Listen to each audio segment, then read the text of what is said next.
ధర్మం చేయండి అయ్యా. పాపం 10 రూపాయలు దానం చేద్దాం, హ్యాపీగా ఉంటాడు వీడు. ధర్మప్రభువులు 10 రూపాయలు దానం చేశారు. మీరు మీ పిల్లలు కలకాలం సుఖ సంతోషాలతో ఉండాలని ఆ దేవుని ప్రార్థిస్తున్నాయ్యా.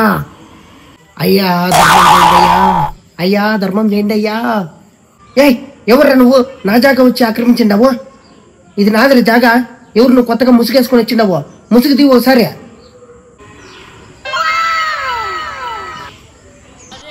సార్ మీరా? నిన్నే కదా సార్ మాకు 10 రూపాయలు దానం చేశారు, మీరు అడుక్కోవడం ఏంటి సార్?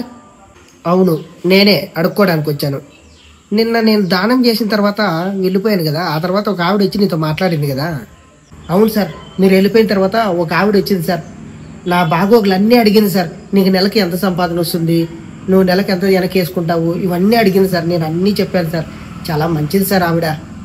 ఆవిడ ఎవరో కాదురా, నా భార్యరా. నువ్వేమో ఒక ఆవిడ తెచ్చి అడిగేతుడికి నీ సంపాదన గురించి అంతా చెప్పేసినావు. 80,000 వస్తుంది, 90,000 వస్తుంది అని చెప్పేసి. నా సంపాదన చెప్తే నెలకు 30,000 తనేమో నీకంటే అడగతిన్నా నా కొడుకే మేలు, పోయి నువ్వు కూడా పోయి అడుక్కోపో అని చెప్పేసి నన్ను తన్ని తరిమేసిందిరా. అందుకే అడుక్కోవడానికి వచ్చాను.